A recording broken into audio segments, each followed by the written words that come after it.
A very good morning to all of you. स्वागत करता हूं आपका अपना यूट्यूब चैनल मैथ्स अड्डा में। चलिए मैं हाजिर हो गया एक नए सेशन लेके।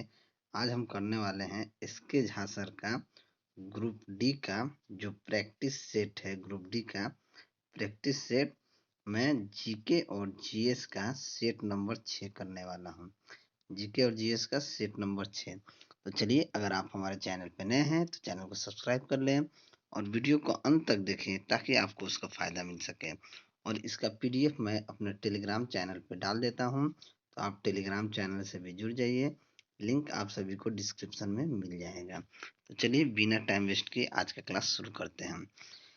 तो आज का पहला क्वेश्चन है कि जलियांवाला बाग नरसंहार का बदला लेने के लिए लंदन में जनरल ओ डायर को किसने मारा था। देखिए, सबसे पहले मैं बात कर लेता हूँ जलियांवाला बाग का हत्याकांड कब हुआ था। जो नरसंहार था वो कब हुआ था, तो ये हुआ था 13 अप्रैल 1919 ईस्वी में। कब हुआ था? 13 अप्रैल 1919 ईस्वी में जलियांवाला हत्याकांड हुआ था। ठीक है, लेकिन जब ये लंदन में जनरल डायर को किसने मारा था, अब इसकी बात कर लें। तो देखिए, सरदार उधम सिंह जो थे वो ने 1940 ईस्वी में जनरल माइकल ओ डायर को गोली मार दिया था और इसी के आधार पर उनको मृत्यु दंड भी 1940 ईस्वी में दे दिया गया। तो सरदार उधम सिंह जी ने जनरल ओ डायर को गोली मारा था। चलिए आगे बढ़ते हैं। क्वेश्चन नंबर 2, किस वर्ष में पुनः समझौता पर हस्ताक्षर किए गए थे। तो पुनः समझौता पर हस्ताक्षर जो हुआ था वो 26 सितंबर 1932 को महात्मा गांधी और भीमराव अंबेडकर के मध्य समझौता हुआ था। तो कौन सा? ऑप्शन डी आपका सही आंसर हो जाएगा। एग्जैक्ट डेट है 26 सितंबर 1932 और महात्मा गांधी और डॉक्टर भीमराव अंबेडकर के बीच में पुनः समझौता हुआ था, जो पुनः समझौता कहलाता है। चलिए आगे बढ़ते हैं। क्वेश्चन नंबर 3, भारतीय संविधान के निर्माण के दौरान निम्नलिखित में से किसने उद्देश्यों के कथन यानी रिजोल्यूशन को प्रस्तुत किया था। तो किसने किया था? तो जवाहरलाल नेहरू थे। तो ऑप्शन सी आपका सही आंसर हो जाएगा। ये कब हुआ था? 22 जनवरी 1947 ईस्वी को। ठीक है, चलिए अगला। तकला मकान रेगिस्तान कहाँ पाया जाता है? ये कहाँ पाया जाता है? तो ये चीन में। तो ऑप्शन सी आपका सही आंसर हो जाएगा। आगे बढ़ते हैं। क्वेश्चन नंबर 5, पोर्ट ब्लेयर स्थित है। पोर्ट ब्लेयर कहाँ स्थित है? तो अंडमान निकोबार में, दक्षिणी अंडमान निकोबार में स्थित है। तो ऑप्शन बी आपका सही आंसर हो जाएगा। नेक्स्ट, निम्न में से कौन सा नाम आर्थिक सिद्धांत से संबंधित नहीं है? नहीं है बोला गया। ठीक है, तो कौन नहीं है? तो आप देखिए, Niels Bohr Niels Bohr Denmark David जो है ये आपका नहीं है। तो ऑप्शन डी आपका नील्स हेनरिस डेविड बोर। ठीक है, तो ऑप्शन डी आपका नहीं है। ठीक है, नील्स ने क्वांटम विचारों के आधार पर हाइड्रोजन बम के स्पेक्ट्रम की व्याख्या की थी। ठीक है, तो आर्थिक सिद्धांत से संबंधित नहीं है की बात की गई है। चलिए आगे बढ़ते हैं। क्वेश्चन नंबर 7 देखते हैं। भारत के किस मेट्रो शहर को प्रथम अस्थायी यानी तैरता हुआ बाजार होने का श्रेय प्राप्त हुआ है? तो इसे कोलकाता को हुआ है। तो ऑप्शन ए आपका सही आंसर हो जाएगा। चलिए आगे बढ़ते हैं। क्वेश्चन नंबर 8, मधुबनी चित्रकला शैली मूलतः किस राज्य से संबंधित है? तो ये आपका बिहार से संबंधित है। तो ऑप्शन सी आपका सही आंसर हो जाएगा। बहुत फेमस है मधुबनी चित्रकला जो है ये बहुत फेमस है। चलिए आगे बढ़ते हैं। मेद्रम जात्रा एक आदिवासी त्योहार है जो किस राज्य का है? ये आपका तेलंगाना राज्य का है। तो ऑप्शन सी आपका सही आंसर हो जाएगा। ठीक है, 10 देखते हैं। बरखान स्थलाकृति का संबंध किसके हैं? तो ये मरुस्थल से है। तो ऑप्शन ए आपका सही आंसर हो जाएगा।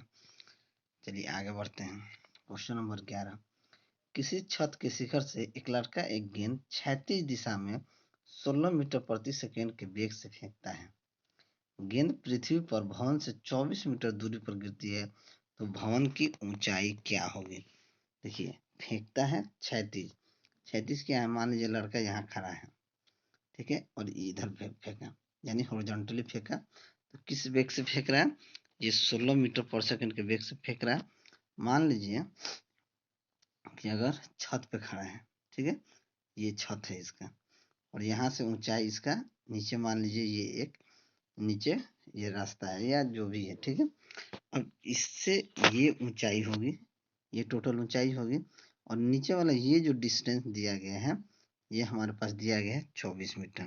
तो यू तो हमारे पास आ गया 16 मीटर पर सेकेंड, और डिस्टेंस हमारे पास कितना दिया है, 24 दिया है। तो हम क्या लगाएं, समय क्या होता है, समय बराबर होता है टाइम बराबर क्या होता है, डिस्टेंस यानी दूरी अपॉन स्पीड, यही होता है। तो दूरी कितना है 24, स्पीड किससे फेंक रहा है 16, तो यहाँ से टाइम क्या आ गया 1.5 सेकेंड। जब टाइम हमारे पास 1.5 सेकेंड आ गया तो हम कौन सा फॉर्मूला लगा लेंगे, एस बराबर u t plus half G T square लगाएंगे, ठीक है। तो जीरो, यू कितना है, यू यहाँ पे जीरो है, तो ये तो जीरो हो गया, बच गया हाफ जी टी। तो 1/2 जी का मान हम 10 ले लेते हैं, और टाइम हमारे पास 1.5 सेकेंड है, तो इसे हम 3/2 सेकेंड कर देते हैं। इसका होल स्क्वायर, तो ये हो जाएगा 9/4, 9/4, ये 2 से 10 कट जाएगा 5 में, 9×5 45/4 हो जाएगा, यानी कि 45/4 यानी कि 11 मीटर अप्रोक्स आप मान के चलिए, ठीक है। तो कितना हो जाएगा 11 मीटर। तो ऑप्शन सी आपका सही आंसर हो जाएगा, 11 मीटर हो जाएगा अप्रोक्स, तो ऑप्शन सी आपका सही आंसर हो जाएगा। चलिए आगे बढ़ते हैं। क्वेश्चन नंबर 12, 500 ग्राम का एक पिन स्थिर अवस्था में है, इसे 10 सेकेंड में 2000 सेंटीमीटर विस्थापित करने के लिए कितना बल लगाना होगा। देखिए यहाँ पे मास कितना दिया हुआ है, एम 500 ग्राम दिया हुआ है।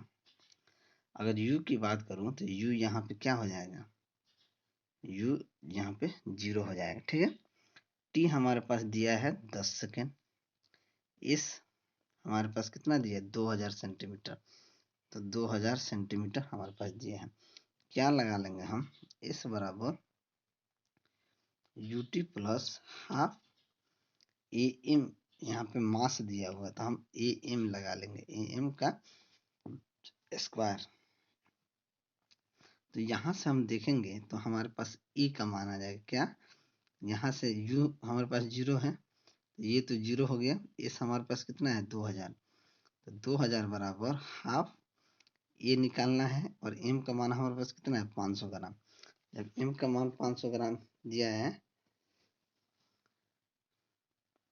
इस बराबर u t plus half a t square, sorry A t square, T 10 second दिया है, तो 10 गुना 10 यानी कि 100, 2×5 10 यानी 50, 50 से ये 200 कितना बार में कट जाएगा, 40 बार में। तो ए का मान 40 सेंटीमीटर पर सेकंड स्क्वायर आ गया। तो एफ बराबर क्या लगा लेंगे, एफ बराबर एम ए। जब एफ बराबर एम ए निकालेंगे तो हमारे पास एफ का मान कितना आ जाएगा, 500 गुना 40 यानी 20,000 डाइन, ठीक है। तो 10⁵ डाइन बराबर क्या होता है, 1 न्यूटन होता है, ठीक है। तो यहाँ डाइन निकालेंगे तो 20,000 डाइन बराबर क्या हो जाएगा, 1/10, 1/1 लाख गुने 2000, यानी कि 0.2 न्यूटन के आसपास आंसर आ जाएगा। तो ऑप्शन डी आपका सही आंसर हो जाएगा। देखिए ये थोड़ा सा न्यूमेरिकल क्वेश्चन है, इसका फॉर्मूला थोड़ा सा आपको याद होना चाहिए, एस बराबर u t plus half a t square, इस बराबर यू टी प्लस ये v square plus u square plus 2, ये सारा फॉर्मूला आपको याद होना चाहिए। नेक्स्ट देखते हैं, एक मोटर पंप की शक्ति 2 किलोवाट है, वह कितना पानी प्रति मिनट 10 मीटर की ऊंचाई तक उठा सकता है। जी आपको 10 न्यूटन पर केजी लेना है। देखिए पी हमारे पास कितना दिया हुआ है 2 किलोवाट, पी हमारे पास दे दिया है 2 किलोवाट, ठीक है। 2 किलोवाट को हम 2000 वाट भी लिख सकते हैं, 2000 वाट लिख दिए, ठीक है। अब हमारे पास टी कितना दे रहा है प्रति मिनट, तो टी 1 मिनट में कितना सेकंड होता है 60 सेकंड होता है, तो हम 60 सेकंड ले लिए। एच हमारे पास दिया हुआ है 10 मीटर, एच हमारे पास 10 मीटर दिया हुआ है। तो पावर बराबर क्या होता है, एम जी एच बट्टा टी, ठीक है। तो एम जी एच बट्टा टी होता है, तो ऊंचाई तक उठा सकता है, ठीक है। तो पी तो हमारे पास कितना आ गया, पी हमारे पास 2000 है, एम हमारे पास, एम हम यहाँ से निकालेंगे, ठीक है। तो एम गुना जी का मान 10 है, एच का मान 10 है, टी का मान 60 है। तो ये देखिए 2 जीरो से ये तो 2 जीरो कट जाएगा, ये चला जाएगा, एम बराबर कितना आ गया 1200, 60 गुना 20 यानी कि एम का मान 1200 किलोग्राम आंसर आ जाएगा। तो ऑप्शन ए आपका सही आंसर हो जाएगा। चलिए आगे बढ़ते हैं, अगला क्वेश्चन देखते हैं। सरल आवर्त गति करते हुए कण का इसकी माध्य स्थिति से 4 सेंटीमीटर की दूरी पर त्वरण 16 मीटर पर सेकंड है, इसके आवर्तकाल की गणना करें। आवर्तकाल क्या होता है, टी बराबर 2 पाई अंडर रूट एल बटा जी, यही होता है, ठीक है। यहाँ से क्या निकाल लेंगे हम, 2 गुना पाई का मान क्या होता है 22/7, तो 22/7 अंडर रूट एल, एल का मान कितना हो जाएगा, माध्य स्थिति से 4 सेंटीमीटर की दूरी 4 और त्वरण क्या हो गया 16, तो 4/16 यानी कि 1/4 यानी कि 1/2 बाहर आएगा, तो ये 2 से काट देगा, तो 22/7 ही हमारा आंसर हो जाएगा। तो 22/7 को 3.14 सेकंड लिख सकते हैं, तो ऑप्शन ए आपका सही आंसर हो जाएगा। चलिए अगला क्वेश्चन देखते हैं। एक मनुष्य एक गतिमान रेलगाड़ी में इंजन की ओर मुंह करके बैठा है, वह एक सिक्का उछालता है, सिक्का उसके पीछे गिरता है, रेलगाड़ी कहाँ जा रही है ये बताइए। देखिए जब सिक्का पीछे गिरता है इसका मतलब क्या है, आपने सिक्का को उछाला, सिक्का पीछे गिरा, इसका मतलब कि रेलगाड़ी आगे की ओर जा रही है। तो रेलगाड़ी कहाँ जा रही है, आगे की ओर त्वरित गति से जा रही है, एक त्वरण के साथ जा रही है। तो ऑप्शन सी आपका सही आंसर हो जाएगा, ठीक है। आगे बढ़ते हैं। एक पिंड स्थिर अवस्था से एक पिंड स्थिर अवस्था से एक सरल रेखा के अनुदिश स्थिर त्वरण से गतिमान है, चाल भी का दूरी इस के साथ परिवर्तन होगा, क्या परिवर्तन होगा ये हमसे पूछा गया है। देखिए चाल भी का दूरी एस के साथ परिवर्तन कब हो, अभी बता रहे हैं आपको, ठीक है। देखिए यहाँ पे क्या होता है, परिवर्तन चाल के थोड़ा सा और इसको नीचे खींच लें, चाल भी की दूरी इसके साथ परिवर्तन। देखिए मान लीजिए एक ग्राफ, ये ग्राफ है, ठीक है। अगर मैं बोलूं कि ये वेग का ग्राफ है और ये स्पीड का ग्राफ है, यानी ये समय का ग्राफ, टाइम का, वेग और समय का ग्राफ है। तो अगर मैं आपसे बोलूं कि एक लाइन ऐसे जा रहा है, ये लाइन ऐसे जा रहा है, इसका मतलब है कि वस्तु समान वेग से चल रहा है। जब वेग ये वेग पे जा रहा है तो ये समान वेग से चल रहा है। अगर समय से अगर हम यहाँ से करें कि ये ऐसे जा रहा है, ठीक है, ये तो असंभव ग्राफ हो जाएगा। अगर मैं बोलूं कि वस्तु इस तरीके से जा रहा है, अगर इस तरीके से समय वेग और समय ग्राफ में, तो वस्तु एक नियत त्वरण से चल रहा है, ठीक है। अगर आपसे बोला जाए कि वस्तु इस तरीके से जा रहा है, इसे जाकर इससे बढ़ रहा है, ठीक है, यानी इसका मतलब हो गया वस्तु का त्वरण समय के साथ बढ़ रहा है, समय के साथ जो है वो बढ़ेगा, ठीक है। अगर वही इस तरीके से जा रहा है, इस तरीके से जाएगा, तो वस्तु का क्या होगा, त्वरण समय के साथ घटता रहेगा। तो हमसे पूछा है चाल भी क्या दूरी एस के साथ परिवर्तन क्या है, तो ये घट रहा है, ठीक है। आप देखिए ये घट रहा है, तो ऑप्शन यही सही आंसर हो जाएगा, ठीक है। चलिए आगे बढ़ते हैं। 17 नंबर, क्षैतिज मार्ग पर गतिमान कार मुड़ते समय सड़क के बाहर जा पड़ेगी, ठीक है। तो क्या होता है कि अभिकेंद्र जो बल होता है आपका, जो अभिकेंद्र बल के पर्याप्त, अगर अभिकेंद्र बल आपका सही से न लगे तो आपका कार क्या करेगी, वो जाके बाहर की तरफ गिर जाएगी। तो ऑप्शन बी आपका सही आंसर हो जाएगा, ठीक है। कोई भी जैसे जैसे आप साइकिल चलाते हैं, ठीक है, आप साइकिल चलाते हैं तो होता नहीं कहीं मोड़ पे आप थोड़ा सा अजीब, या बाइक वाला देखते होंगे स्टैंड करता है लोग, तो थोड़ा एकदम पूरा उसको निहुरा के घुमाता है लोग। अगर वो अभी केंद्रीय बल के थोड़ा सा भी मिस होगा तो वो गाड़ी या साइकिल गिर जाएगा, ठीक है। चलिए 18 नंबर देखते हैं। लकड़ी का एक टुकड़ा पानी की एक टब में तैर रहा है, यदि टब स्वतंत्र रूप से गिरती है तब लकड़ी के पिंड के ऊपर की ओर बल होगा, देखिए जब स्वतंत्र तरीके से गिरेगा तो लकड़ी का टुकड़ा क्या होगा, ठीक है। जब कोई भी चीज स्वतंत्र रूप से गिरती है तो उस पर क्या हो जाता है, उस पे बल जो है वो क्या हो जाता है, शून्य हो जाता है। तो ऑप्शन सी आपका सही आंसर हो जाएगा, ठीक है। चलिए अगला क्वेश्चन, क्वेश्चन नंबर 19। ताप किसी गैस का ताप उत्पन्न होता है, कब उत्पन्न होता है, जब उसके अणुओं के बीच की गतिज ऊर्जा द्वारा, अणुओं के बीच के अणुओं की गतिज ऊर्जा के द्वारा होता है। तो ऑप्शन बी आपका सही आंसर हो जाएगा। नेक्स्ट, स्पर्श ज्या धारा मापी का उपयोग होता है, किसमें होता है, धारा मापने में। तो ऑप्शन बी आपका सही आंसर हो जाएगा। चलिए आगे बढ़ते हैं। कह रहा है कि निम्नलिखित में किस बहुलक का उपयोग नींद की दवा बनाने में किया जाता है। तो नींद की दवा बनाने में किया जाता है किसका, पैराल्डिहाइड का। तो ऑप्शन बी आपका सही आंसर हो जाएगा। जर्मन सिल्वर में सम्मिलित है, जर्मन सिल्वर में क्या सम्मिलित है, तो ये कॉपर, फेरस और जिंक और ये आपका निकेल, कॉपर, जिंक और निकेल। तो ऑप्शन सी आपका सही आंसर हो जाएगा। देखिए अगर कॉपर की बात की जाए तो कॉपर 60% रहता है, अगर कॉपर आपका 60% रहेगा, जिंक जिंक आपका 20% रहेगा और निकेल भी इसमें 20% रहता है, ठीक है। चलिए आगे बढ़ते हैं। पन्ना एवं हीरा निर्मित होते हैं, पन्ना एवं हीरा निर्मित होते हैं बेरिलियम व कार्बन से, किससे होते हैं, बेरिलियम व कार्बन से। ऑप्शन ए आपका सही आंसर हो जाएगा, ठीक है। अगला क्वेश्चन देखते हैं, क्वेश्चन नंबर 24। एल्यूमिनियम सुगमता से वायु में ऑक्सीकृत नहीं होता है, क्योंकि धातु पर ऑक्साइड में यौगिक नहीं बनता है, बिल्कुल। ऑप्शन डी आपका सही आंसर हो जाएगा। क्वेश्चन नंबर 25 देखते हैं। बेसेमर कन्वर्टर का उपयोग निम्नलिखित को प्राप्त करने में होता है, किसे प्राप्त करने में होता है, तो कास्ट आयरन से स्टील। तो ऑप्शन ए आपका सही आंसर हो जाएगा। क्वेश्चन नंबर 26 देखते हैं। मशरूम है, मशरूम क्या है, तो मशरूम एक कवक, फंजाई कवक है। तो ऑप्शन बी आपका सही आंसर हो जाएगा।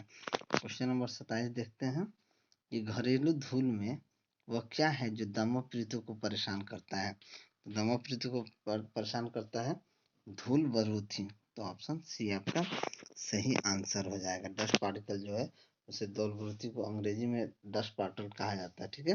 तो ऑप्शन सी आपका सही आंसर हो जाएगा, ठीक है। Question number 28। आधुनिक एंटीसेप्टिक सर्जरी के जनक कौन है, तो आधुनिक एंटीसेप्टिक सर्जरी के जनक है जोसेफ लिस्टर। तो ऑप्शन ए आपका सही आंसर हो जाएगा। मानव शरीर का कौन सा भाग संधि शोथ गठिया से प्रभावित होता है, तो गठिया से प्रभावित कौन होता है, तो जो भी ज्वाइंट होता है पैर हाथ का, तो जोड़ जो होता है वही प्रभावित होता है। तो ऑप्शन ए आपका सही आंसर हो जाएगा। अगला क्वेश्चन देखते हैं। ग्लोमा मानव शरीर के किस अंग की बीमारी है, तो किस अंग की बीमारी है, तो ये आंख की बीमारी है। तो ऑप्शन डी आपका सही आंसर हो जाएगा। 25 ग्राम में सल्फ्यूरिक अम्ल के कितने मोल होते हैं, तो मोल क्या होता है, मोल बराबर क्या होता है, भार बट्टा अनुभार, यही होता है। मोल बराबर होता है भार बट्टा अनुभार, ठीक है। तो H2SO4 का अनुभार कितना होता है, 98 ग्राम होता है। तो 25/98 कर देंगे, यानी कि 0.25 के आसपास आंसर आ जाएगा। तो कौन आंसर होगा, 0.255। तो ऑप्शन डी आपका सही आंसर हो जाएगा। मोल निकालने के लिए वही किया जाता है, भार बटा अनुभार, और H2SO4 का अनुभार 98 ग्राम होता है, ठीक। चलिए आगे बढ़ते हैं। Question number 32। ससंयोजक बॉन्डेड अणुओं में निम्न गलनांक और कथनांक बिंदु होते हैं, क्योंकि इंटरमोलिकुलर बल कमजोर होते हैं। तो ऑप्शन सी आपका सही आंसर हो जाएगा। अगला क्वेश्चन देखते हैं, थोड़ा सा नीचे कर लें। Question number 33। निम्नलिखित में से कौन सा आयरन का सबसे प्रचुर स्रोत है, तो सबसे प्रचुर स्रोत कौन सा है, हरी सब्जी। तो ऑप्शन ए आपका सही आंसर हो जाएगा।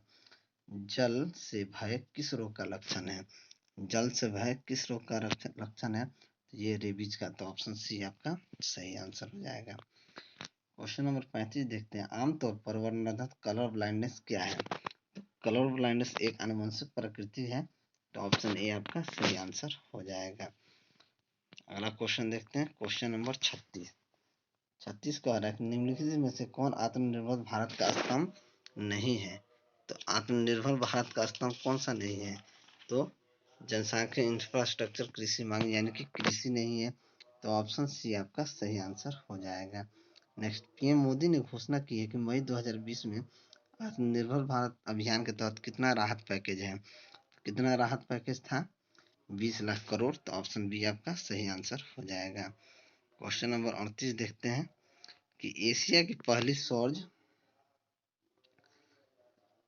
पहली सौर ऊर्जा संचालित कपड़ा मिल किस राज्य में स्थापित की जानी है? ये महाराष्ट्र में, तो ऑप्शन ए आपका सही आंसर हो जाएगा। क्वेश्चन नंबर 39 देखते हैं कि स्मार्ट शहरों को रोड मैप को आगे बढ़ाने के लिए विश्व आर्थिक मंच द्वारा कितने भारतीय शहरों का चयन किया जाता है? कितने का किया जाता है? तो 4, ऑप्शन सी आपका सही आंसर हो जाएगा। अगला क्वेश्चन देखते हैं कि माइग्रेशन पॉलिसी इंडेक्स में किस राज्य को पहला स्थान मिला है? तो किस राज्य को मिला है? तो माइग्रेशन पॉलिसी में किस राज्य को पहला स्थान मिला है? तो केरल को पहला स्थान मिला है, तो ऑप्शन सी आपका सही आंसर हो जाएगा। क्वेश्चन नंबर 41 देखते हैं कि राष्ट्रीय आम गतिशीलता कार्ड किस बैंक द्वारा शुरू किया गया था? ये किस बैंक के द्वारा किया गया था? तो ये कर्नाटक बैंक के द्वारा, ऑप्शन ए आपका सही आंसर हो जाएगा। क्वेश्चन नंबर 42 देखते हैं, कब से सरकार ने सभी 4 वाहनों के लिए fast tag mandatory for all 4 vehicles अनिवार्य कर दिया है? तो किसके लिए किया है? कब से? तो 1 दिसंबर 2020 से, ऑप्शन सी आपका सही आंसर हो जाएगा। क्वेश्चन नंबर 43 देखते हैं कि शिपिंग मंत्रालय द्वारा किस बंदरगाह को विच डायरेक्ट पोर्ट एंट्री सुविधा का उद्घाटन किया गया है? तो ये चिन्नबरनार बंदरगाह, तो ऑप्शन सी आपका सही आंसर हो जाएगा। सब्जियों के लिए एमएसपी तय करने वाला पहला राज्य कौन सा बन गया है? पहला राज्य बना है केरल, तो ऑप्शन ए आपका सही आंसर हो जाएगा। क्वेश्चन नंबर 45 देखते हैं, हाल ही में भारत में किस राज्य में हींग खेती शुरू की गई है? तो हींग खेती कहाँ शुरू की गई है? तो ये हिमाचल प्रदेश में, तो ऑप्शन बी आपका सही आंसर हो जाएगा। चलिए, अगर मेरा वीडियो आपको अच्छा लगा हो तो वीडियो को लाइक करें, दोस्तों में शेयर करें। अगर आप हमारे चैनल पर नए हैं तो चैनल को सब्सक्राइब करें। अगर कुछ सुझाव हो तो आप हमें कमेंट बॉक्स में ज़रूर लिखें। तो चलिए, मिलते हैं अगले वीडियो में, तब तक के लिए जय हिंद।